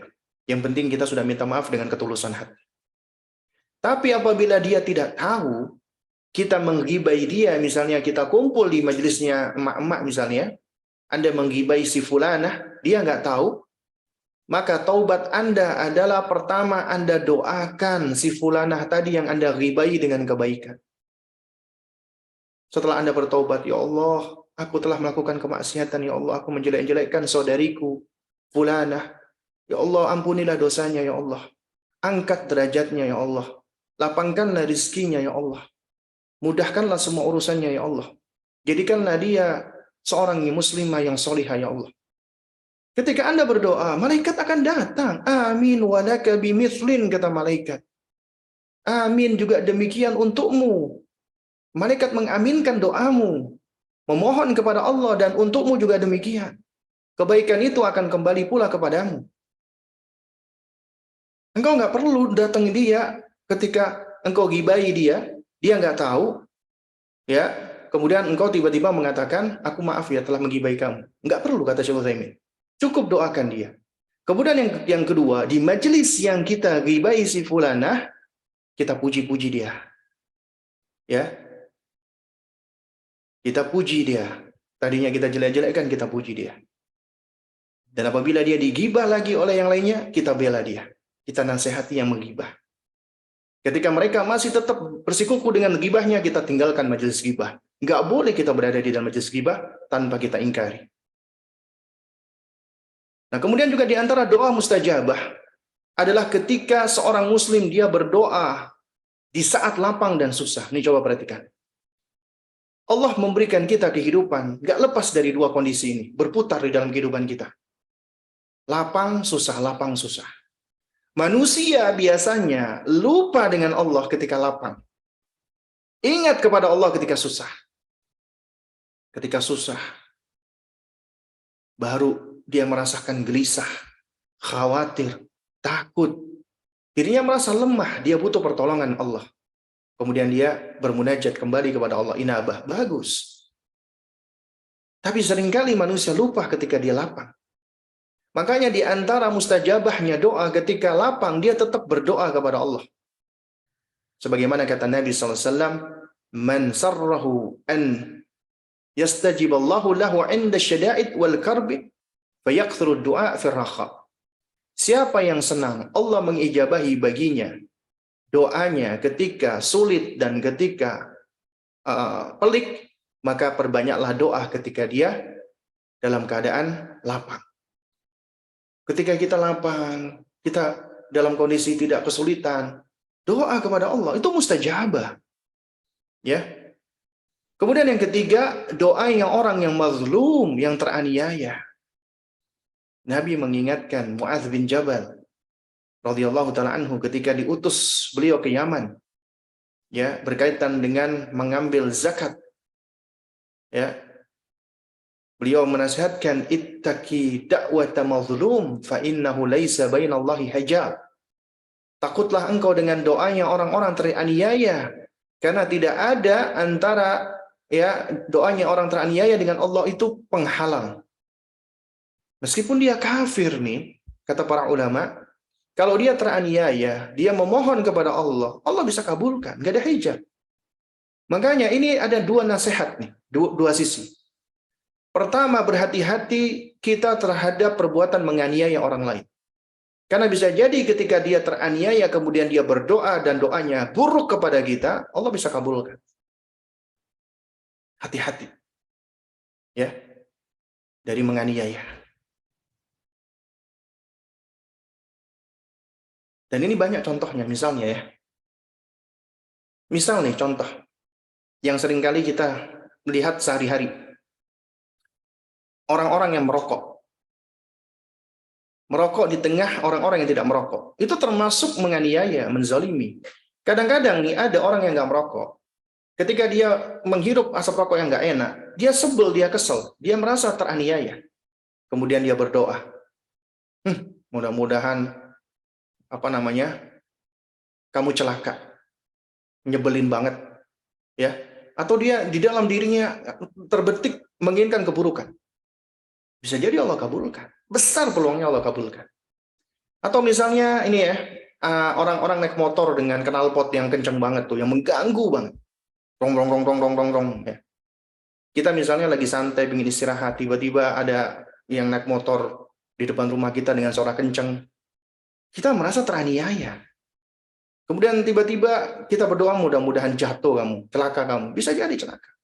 Makanya berhati-hati dari perbuatan yang dapat membuat orang lain itu teraniaya, sadar nggak sadar. Karena doanya orang yang teraniaya itu mustajabah. Doanya mazlum mustajabah. Hati-hati kita. Demikian pula berhati-hati ketika kita menganiaya teman-teman kita tanpa kita sadari. Ya. Misalnya kita punya teman ya yang suka ngumpul misalnya, ya. Cuman kita seringkali membuli dia misalnya, mengatakan hal-hal yang nggak baik. Kemudian dia merasa teraniaya. Karena teraniaya itu bukan sekedar fisik juga. Ya bukan masalah penganiayaan fisik, juga penganiayaan non fisik ya. Maka hati-hati dengan doanya. Hati-hati untuk kita melakukan perbuatan zalim. Kemudian yang kedua, ya, kita mengambil pelajaran, terutama nih bagi para istri yang diuji oleh Allah dengan suami-suami yang zalim, suami-suami yang buruk, suami-suami yang jelek. Doa Anda mustajabah, wahai wanita-wanita yang teraniaya. Anda bisa mendoakan keburukan kepada suami. Dan Anda juga bisa mendoakan kebaikan kepadanya. Tinggal Anda pilih. Anda masih menginginkan kebaikan atau Anda mendahulukan kemarahan Anda, dan kedua-duanya mustajabah. Ada seorang wanita yang dianiaya suaminya, dimaki, dicela kehormatannya, dipukul. Kemudian dia berdoa, ya Allah, binasakanlah suamiku. Hancurkanlah dia. Allah kabulkan. Atau juga ada ketika wanita dianiaya oleh suaminya, ya Allah ampunilah suamiku, ya Allah. Sayangilah dia, ya Allah. Berikanlah hidayah untuknya, ya Allah. Allah kabulkan. Dan Anda sebagai seorang muslimah, mana yang kira-kira lebih bermaslahat untuk Anda? Tentunya apabila kita masih mengharapkan kebaikan pada pasangan kita seburuk-buruk dia juga bukan Fir'aun alaihi laknatullah. Ketika Anda merasa teraniaya, Anda wanita yang dizalimi, doakan kebaikan bagi suami Anda. Anda akan mendapatkan ya balasan kebaikan lebih dari Allah. Pertama, Allah kabulkan doa Anda. Kedua, Allah akan aminkan doa Anda ketika Anda berdoa di belakang suami Anda. Nggak diketahui oleh dia. Malaikat mengatakan, amin walaka bimithlin. Lalu Ustaz, bagaimana kalau kita mendoakan keburukan? Apakah malaikat akan datang? Tidak, menurut pendapat yang sahih. Kenapa? Karena lafaz hadisnya adalah yad'u li akhihi. Mendoakan kebaikan bagi suaminya, bukan yad'u ala akhihi. Bukan mendoakan keburukan bagi suaminya. Lafaz hadisnya adalah yad'u li akhihi, mendoakan kebaikan, maka malaikat akan datang. Kalau keburukan, menurut zahir hadis tidak diaminkan oleh malaikat. Karenanya ketika Anda mendoakan kebaikan pada suami Anda juga mendapatkan kebaikan tersebut. Yang ketiga, Anda mendapatkan fadilah, keutamaan al-afwu. Itu memberikan maaf kepada suami Anda. Meskipun berat. Itu Allah nggak sia-siakan pahalanya. Yang keempat, Anda telah melakukan firman Allah, idfa' billati hiya ahsan. Balaslah keburukan itu dengan cara yang lebih baik. Dan itu bisa jadi sebab dia menjadi lebih baik. Allah berikan taufik kepadanya. ternyata mendoakan kebaikan lebih banyak manfaatnya daripada Anda mendoakan keburukan kepadanya. Kemudian yang keempat, ketika Anda sedang musafir, ya, itu di dalam banyak hadis ya. Makanya di sini saya nggak nukilkan hadisnya karena hadisnya udah dinukilkan di bawah, yaitu thalathu da'awatin mustajabat la syakka fihinna la syakka fihinna, 3 doa yang mustajabah yang tidak diragukan lagi. Doanya adalah da'watul musafir, doanya orang musafir. Ketika Anda sedang safar, perbanyak doa. Allah kabulkan, insya Allah, sesuai dengan kehendak Allah. Kemudian doa ibu kepada anaknya. Nah, doa Anda wahai ibu, wahai bunda, kepada anak Anda mustajabah. Perbanyak mendoakan anak Anda, baik di hadapannya atau di belakangnya. Jangan pelit untuk mengucapkan doa kepadanya. Sekedar mengucapkan jazakallah khairan nak, jazakillah khairan, barakallahu fik, nafa'allahu bik, al-islam wal muslimin, zadakallahu hirsan, zadakallahu ilman. Doa-doa kebaikan. Mudah-mudahan engkau menjadi anak soleh nak, ya. Mudah-mudahan engkau dijadikan oleh Allah menjadi mujahid-mujahid di jalan Allah. Doakan dia dengan bahasa yang Anda pahami. Jangan pelit mendoakan, jangan mendoakan keburukan kepada anak Anda. Ya, Nabi melarang la tad'u ala amwalikum wala ya auladikum. Jangan engkau mendoakan keburukan untuk hartamu, untuk anakmu. Karena dikhawatirkan bisa jadi ada suatu waktu yang ketika waktu itu termasuk waktu mustajabah kemudian dikabulkan permintaan Anda. Bisa-bisa Anda menyesal. Jangan mendoakan keburukan. Ketika Anda lagi bahagia, doakan kebaikan. Ketika Anda lagi sedih, doakan kebaikan. Ketika Anda lagi marah, doakan kebaikan. Jangan dikutuk, jangan dilaknat. Jangan didoakan keburukan. Nasallahu alaihi. Menyesal kita. Dan doa Anda mustajabah. Karena kata Nabi di antara 3 doa yang mustajabah adalah da'watul walidi ala waladi. Doanya orang tua kepada anaknya. Lisan Anda ketika Anda berdoa kepada Allah untuk anak Anda mustajabah. Jangan sia-siakan. Itulah bunda yang istimewa, yang salihah. Gak lepas lisannya mendoakan anaknya. Kemudian doa orang yang berpuasa. Antar lagi kita masuk bulan Ramadan. Bulan Sya'ban ini kita dianjurkan memperbanyak puasa. Bagi Anda para ummahat yang masih punya hutang puasa, segera dilunasi hutang puasa tersebut. Jangan ditunda-tunda. Dan ketika Anda berpuasa, Anda memiliki kondisi di mana kondisi Anda termasuk kondisi yang akan diijabahi doa Anda. Sebagaimana di dalam sabda Nabi, "Thalathu da'awatin la turaddu da'watu", ya. Ada 3 doa yang tidak ditolak doanya adalah da'watus sha'im, doanya orang berpuasa. Ya, belum lagi waktu-waktu mustajabah. Ada waktu-waktu mustajabah, ada tempat-tempat mustajabah. Maka apabila Anda kumpulkan ke semua itu, dan Anda lakukan dengan adab-adab, insya Allah, Allah nggak sia-siakan. Karena yang pahami syarat diterimanya doa Anda. Ya, apabila Anda berdoa kok berasa belum diterima, maka perhatikan nih. Pertama, sudah ikhlaskah kita berdoa? Ya, sudah ikhlas nggak kita berdoa? Fadu'ullaha mukhlishina lahuddin.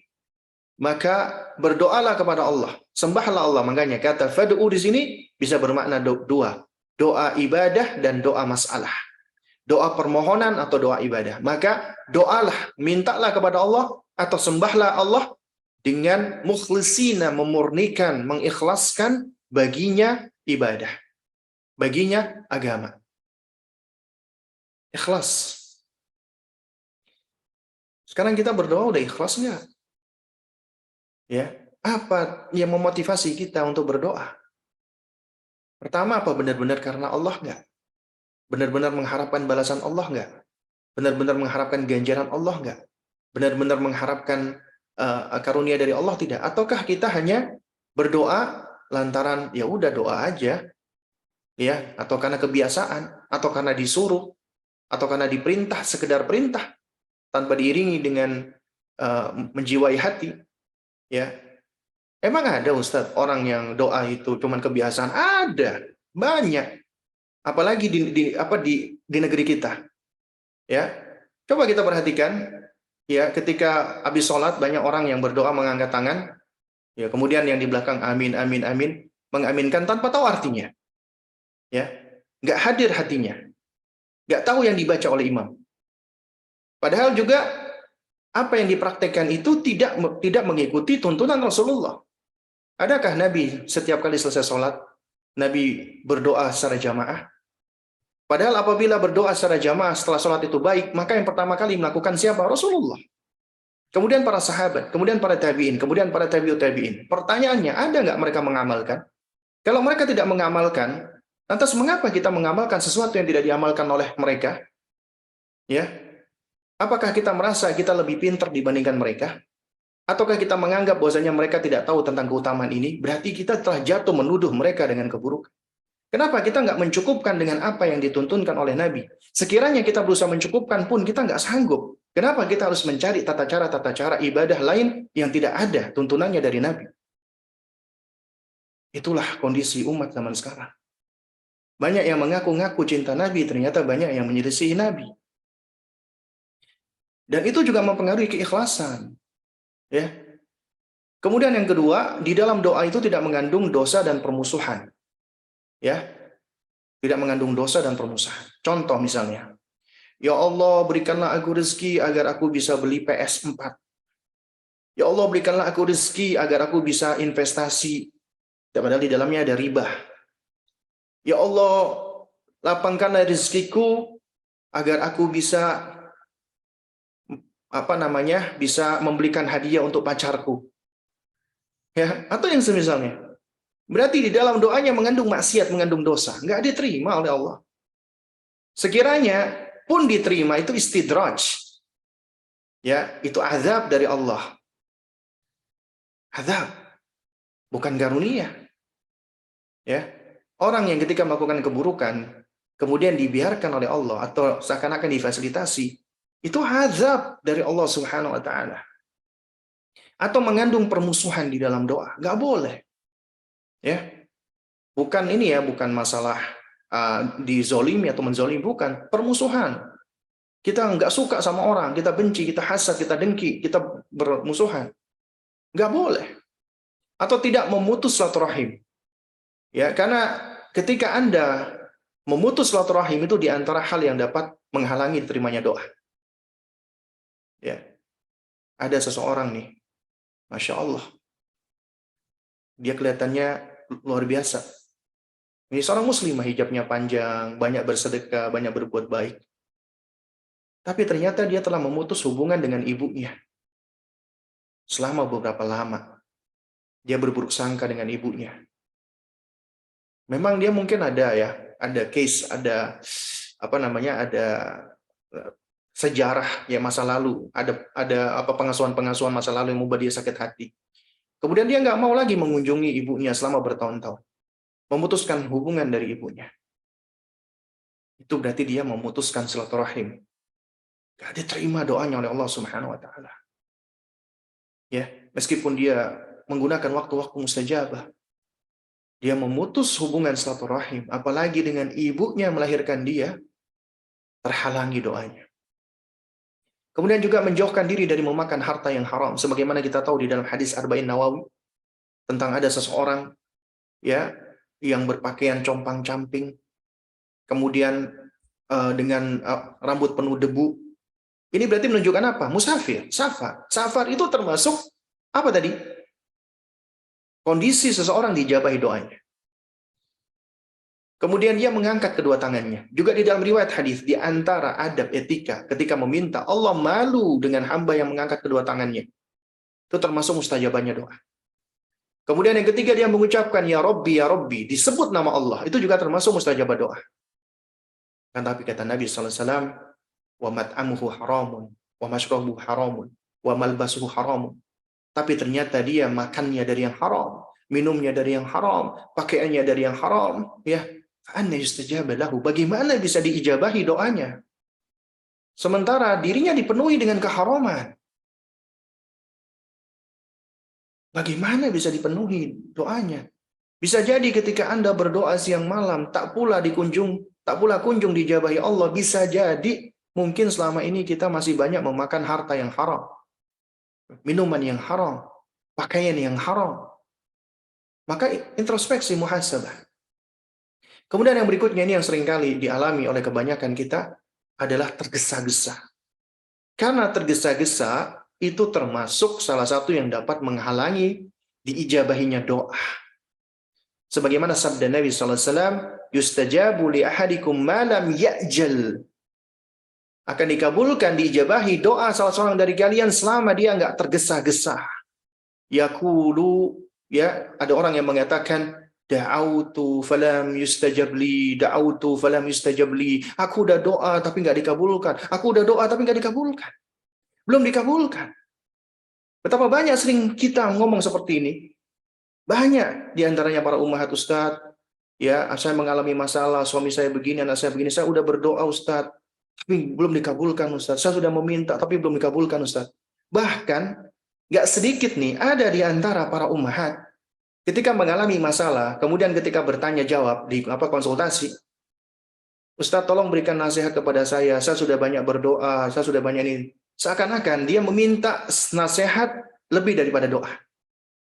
Subhanallah. Bagaimana bisa kami yang hamba, makhluk, manusia memberikan bantuan, sementara yang bertanya, dia merasa bahwasanya doa itu tidak menyelesaikan masalahnya. Padahal doa itu permohonan dia dengan Allah. Maka berhati-hati ya jamaah. Hati-hati. Ketika kita seakan-akan merasa, aku ini udah berdoa, tapi nggak dikabulkan. Kemudian mencari solusi lain. Solusi apa yang Anda cari ketika Anda tidak bersabar di dalam doa Anda? Terjadi. Dan kadang-kadang pertanyaan seperti ini, mohon maaf, itu membuat saya yang ditanya itu menjadi kesel. Agak marah juga. Ya. Kenapa? Anda ingin mencari apa? Ketika Anda dalam kondisi sulit, yang bisa menolong Anda itu Allah. Dan ketika Anda merasa bahwasanya doa Anda tidak dijabahi oleh Allah, bisa jadi lantaran karena Anda tergesa-gesa. Anda kurang ikhlas. Atau di dalam doa Anda mengandung dosa atau permusuhan. Atau Anda mungkin melakukan adanya memutus silaturahim. Atau mungkin Anda masih mengkonsumsi ada yang haram. Makanya introspeksi, muhasabah. Ya. Berbaik sangka dengan Allah Subhanahu wa taala. Karena kenapa? Doa Anda tak akan sia-sia. Tak akan sia-sia doa Anda. Karena kata Nabi SAW, "Ma min muslim yad'u bida'watin laysa fihi itsmun." Apabila seorang muslim berdoa dan dia enggak meminta kepada Allah, perhatikan, yang mengandung suatu dosa, ya, di dalam doanya. Sebagaimana tadi yang saya contohkan. Wala qati'atu rahim, dan juga tidak ada pemutusan hubungan kekerabatan, illa a'tahu Allahu biha ihda thalath.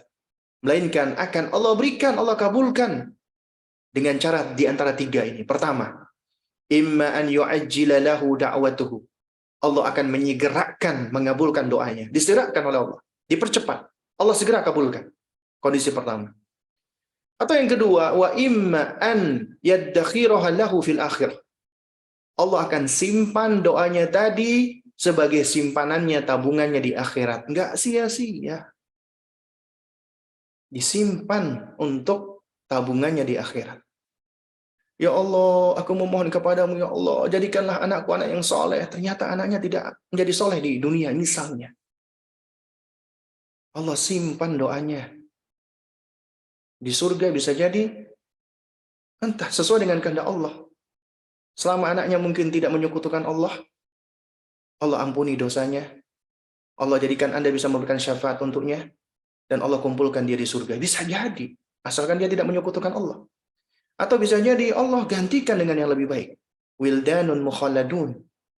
Anak-anak yang lucu-lucu yang ada di surga. Intinya tidak ada yang sia-sia dari doa Anda. Atau yang ketiga, wa imma an yakuffa anhum minas su'i bimithliha.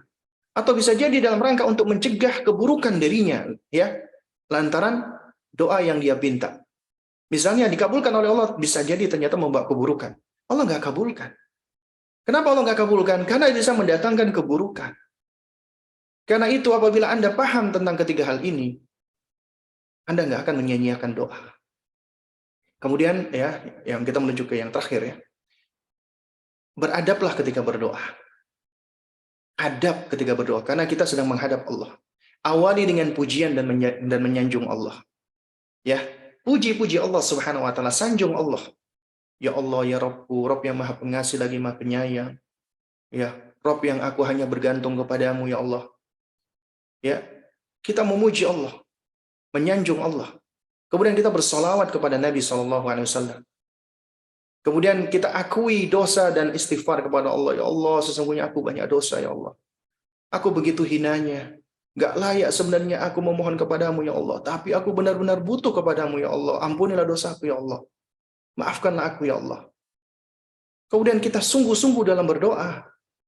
Kesungguhan itu mengharuskan hati kita benar-benar ya hadir secara zahir wa batin.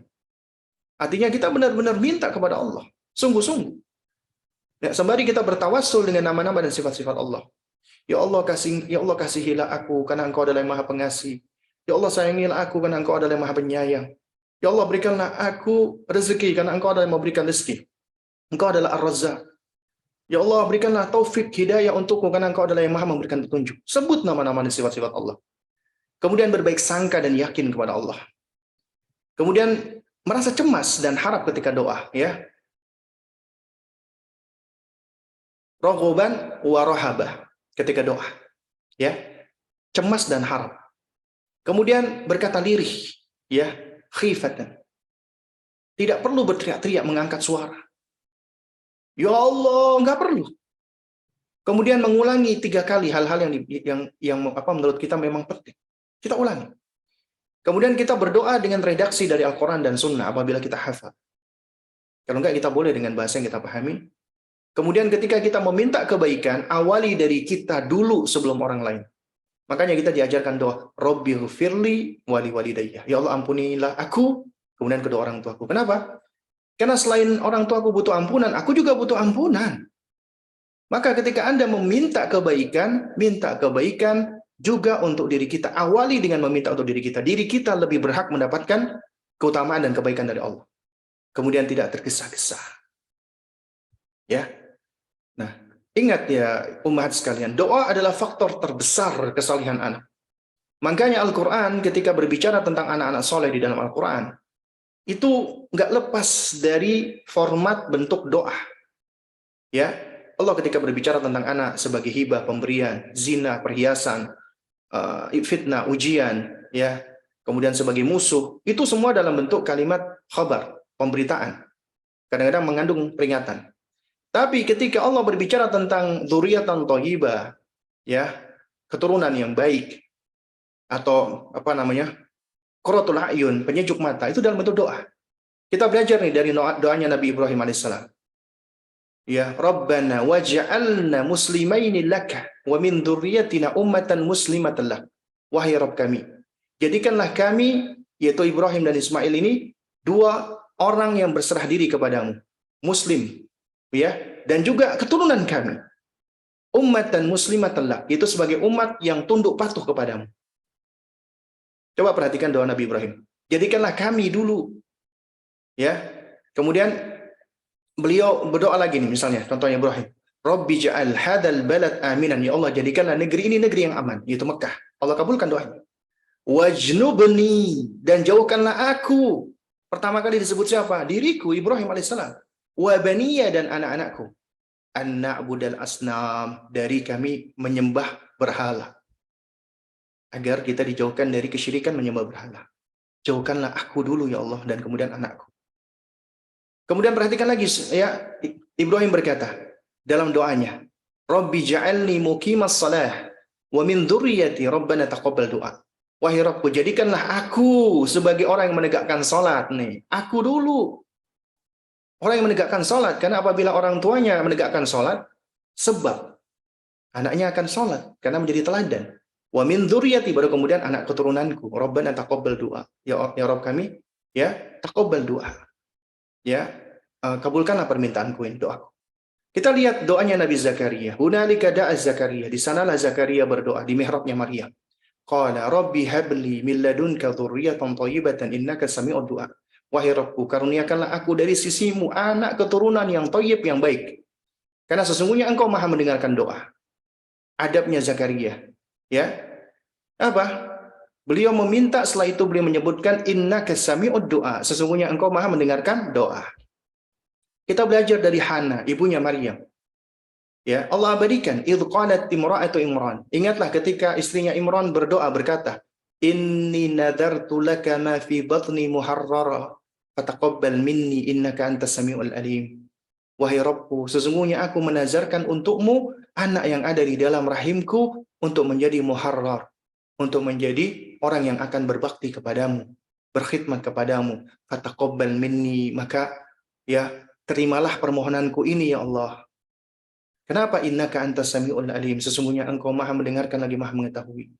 Kita lihat doanya ibadur rahman, hamba-hamba Allah yang saleh. Walladzina yaquluna, dan mereka orang-orang yang mengucapkan Rabbana hablana, wahai Rabb kami, karuniakanlah kepada kami min azwajina, dari istri-istri kami, wa dzurriyyatina, dan dari anak-anak kami, qurrata a'yun, yang menjadi penyejuk mata bagi kami. Waj'alna lil muttaqina imama, dan jadikanlah kami menjadi pemimpin bagi orang-orang yang bertakwa. Dan masih banyak lagi contoh-contoh doa yang bisa kita ambil dari Al-Quran, apalagi di dalam hadis Nabi Sallallahu Alaihi Wasallam. Ini menunjukkan bahwasanya, ya, apabila Anda ingin anak Anda menjadi anak yang saleh, kesalehan itu letaknya bukan di tangan kita, tapi di tangan Allah. Tapi di antara faktor agar kita bisa mendapatkan anak yang saleh, minta kepada Allah, berdoa kepada Allah Subhanahu wa taala. Maka dengan demikian, walhamdulillah rabbil alamin, mudah-mudahan sedikit ini bisa memberikan manfaat, dan mudah-mudahan apa yang kita pelajari ini bisa menambahkan ilmu yang bermanfaat bagi kita semua, dan kita semua diberikan taufik oleh Allah Subhanahu wa taala untuk bisa menjadi hamba-hamba Allah, para orang tua yang soleh dan solihah, yang berbakti kepada Allah, dan kita pun juga dikaruniakan bakti anak kita untuk kita, dan Allah kumpulkan kita ke jannahnya kelak insyaallah taala. Baik, mungkin masih ada sedikit waktu bagi umat sekalian yang ingin bertanya, silakan. Ya, sebelum kita tutup, karena ini di waktu Jumat, ya mungkin ada waktu ada yang ingin bertanya secara langsung, silakan untuk raise hand. Kemudian silakan dibuka mic-nya. Jika ingin bertanya secara tulisan juga silakan, ya. Nah, insya Allah nanti akan kita baca. Baik. Ada yang ingin bertanya, silakan. Yang di Instagram juga silakan, yang ingin bertanya bisa mengetikkan di kolom chat, ya. Nah,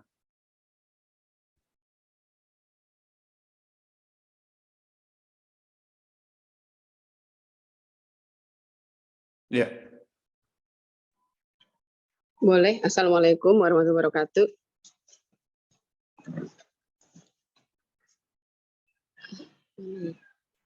Orang hilang ya. Assalamualaikum Pak Ustadz. Ya, waalaikumsalam warahmatullahi wabarakatuh. Ya, Pak Ustadz, mohon ya izin bertanya ya soal ke anak. Saya kadang-kadang kan ngomong begitu salah nggak sih Pak Ustadz? Gini, jika kamu tuh sering misalkan pergi sampai malam gitu ya, saya bilang ini udah jam segini waktunya pulang, Cika. Kan udah pernah ada contoh tuh keluarga saya yang ya memang agak-agak bandel gitu ya, terus sering nyakitin ibunya gitu ya, padahal ibunya sih nggak mungkin doain jelek, akhirnya kan sakit, terus kayak gimana gitu, sakitnya parah sampai sering sampai saya suruh minta maaf sama orang tua karena sering nyakitin.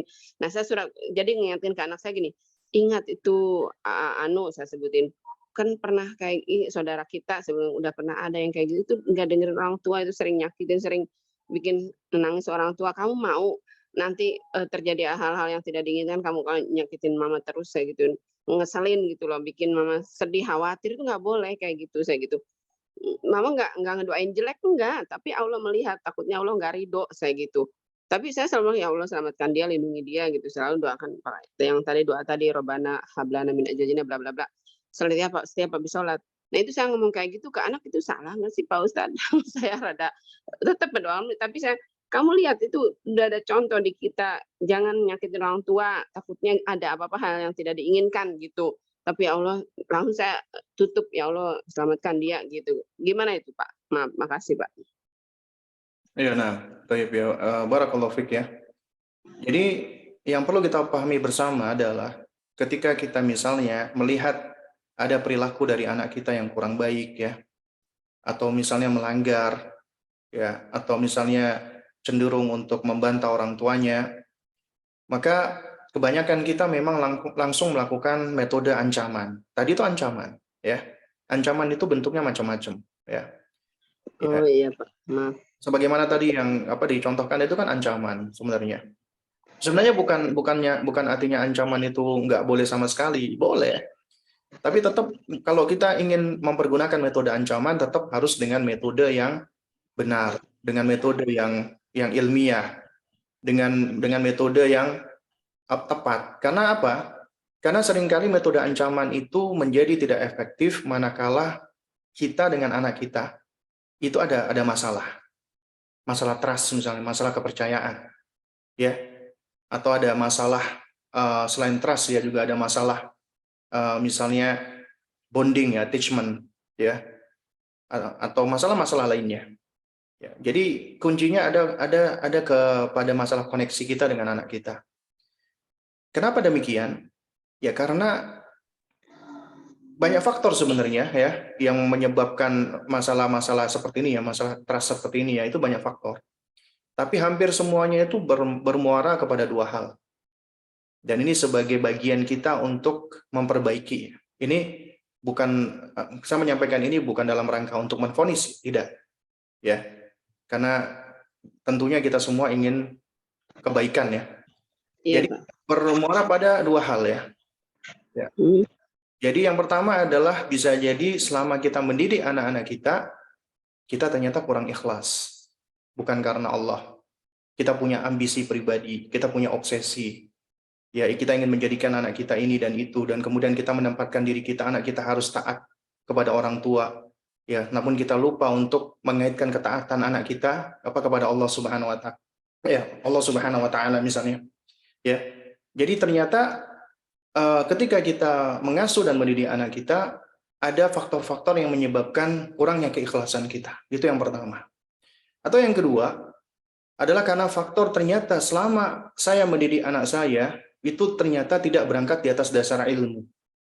Jadi kita mendidik sesuai dengan apa yang dilakukan oleh orang tua kita, atau ikut-ikutan, atau kita mempergunakan tata cara, konsep-konsep teknis yang bukan berasal dari Islam, atau ya intinya mungkin kita melakukan trial and error sendiri ya tanpa ada ilmu. Padahal al ilmu qoblal qaul wal amal. Berilmu dulu sebelum kita ngomong, sebelum kita berbuat. Karena segala sesuatu yang tidak diawali dengan ilmu itu biasanya ujung-ujungnya akan membawa kita kepada suatu hal yang nggak baik. Ya, ini adalah dua poin utama di dalam segala hal sebenarnya, bukan cuma masalah pengasuhan. Karenanya kita perlu untuk berusaha untuk mengevaluasi ya sejauh mana ketulusan dan keikhlasan kita di dalam mendidik anak yang perlu terus untuk kita perbaiki, dan ini memang suatu hal yang nggak mudah ya, artinya kita butuh untuk terus untuk terus memperbaiki hati kita, karena memang kata Imam Sufyan Ats-Tsauri rahimahullahu taala, beliau mengatakan ya asyaddu syai'in, tidak ada sesuatu yang lebih berat bagiku untuk aku lakukan selain daripada memperbaiki hati. Kemudian yang kedua adalah itu tadi, kita harus banyak terus belajar. Oke, misalnya udah banyak waktu-waktu yang sudah berlalu lewat, kita merasa sudah terlambat. Tapi selama Allah masih memberikan kita kesempatan untuk bernafas, anak kita juga masih berdetak jantungnya, maka kesempatan hidayah taufik itu masih besar. Dan tugas kita adalah untuk Untuk menjemput hidayah Allah dan menghantarkannya, tentunya dengan izin Allah, dengan mengambil sebab. Dan sebab itu adalah dengan ilmu. Artinya, kita perlu untuk terus belajar untuk menuntut ilmu. Ya. Nah, jadi dengan demikian, insya Allah akan berikan kita taufik untuk bisa berbuat yang lebih tepat menghadapi anak-anak kita, apalagi anak-anak perempuan kita. Ya, karena apabila kita ingin memberikan ancaman, maka ancaman yang kita berikan juga ancaman yang benar, yang hikmah. Karena seringkali orang tua ketika memberikan ancaman cuma sekedar ancaman, dan ancaman itu tidak memberikan pengaruh. ataupun seandainya memberikan pengaruh, ternyata memberikan pengaruh yang negatif yang membuat anak ya alih-alih mendekat kepada ibunya memberikan ancaman, tapi malah semakin menjauh, malah semakin sebel, malah semakin kesal, malah semakin nggak mau menerima, dan seterusnya.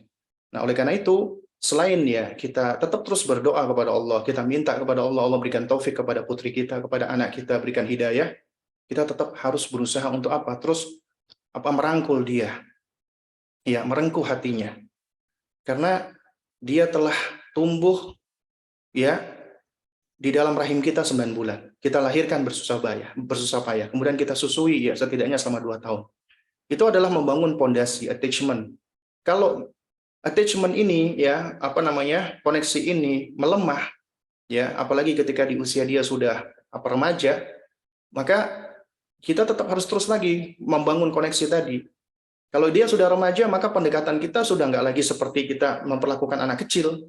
Karena hikmahnya adalah la'ib ibnaka sab'an wadibus sab'an wa sahibus sab'an. Bermain dengan anakmu di 7 tahun pertama, ta'dib, disiplinkan, didik dia di 7 tahun kedua, apabila dia udah masuk 14 tahun lebih bersahabat dengannya. Lakukan pendekatan seperti sahabat. Jadikan dia seperti wanita dewasa. Anggap dia sudah nggak seperti anak-anak lagi. Karena itu pendekatan kita adalah bersahabat. Bagaimana caranya kita bisa bersahabat dengan anak kita? Ya, kita awali dengan kita belajar dan kita berusaha untuk berempati, melakukan pembersamaan, musahabah. Kita perlakukan dia sebagaimana kita ingin diperlakukan. Nabi mengatakan faliyati ilan nasi kama tuhibbu an yu'ta ilaihi. Ya, datangi, perlakukan manusia sebagaimana kamu ingin diperlakukan. Kita nggak suka diomelin, kita nggak suka diceramahin, kita nggak suka divonis, kita nggak suka. Jangan lakukan hal itu kepada anak kita. Ya.